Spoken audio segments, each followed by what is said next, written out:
Jamaica's fascinating horse racing history. Horse racing was introduced to Jamaica by British settlers in the 1600s. But did you know that horses first arrived on the island much earlier, with Christopher Columbus in 1493? Fast forward to the 1700s, and horse racing became a staple of Jamaican culture. By 1777, Jamaica had imported its first racing horses from England, and by 1816, the island's races were prominently featured in the racing calendar.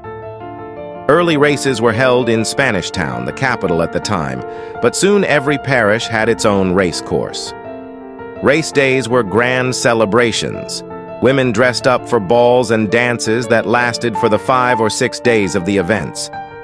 The purses were generally $100, a significant sum back then, raised by public subscription.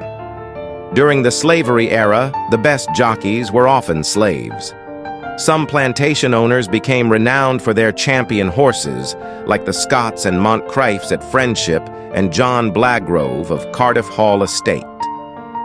Kingston saw its first organized racecourse laid out in 1783.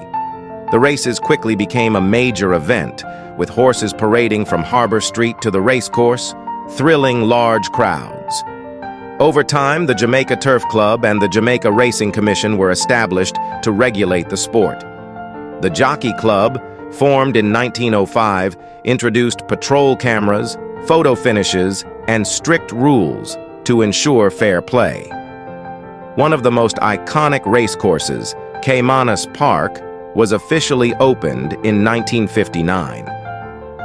This track has seen countless thrilling races and significant developments, including the installation of advanced betting systems and the expansion of off-track betting. Jamaican jockeys have also made their mark internationally. Richard DePass, George Hosang, and Shane Ellis are just a few who have achieved great success abroad. Today, horse racing remains a vibrant part of Jamaican culture, employing thousands and drawing huge crowds.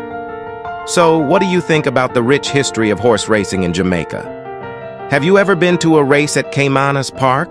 Let us know in the comments, and tell us what other historical topics should we cover next. If you enjoyed this video, don't forget to follow and like for more fascinating insights into Jamaican culture and history.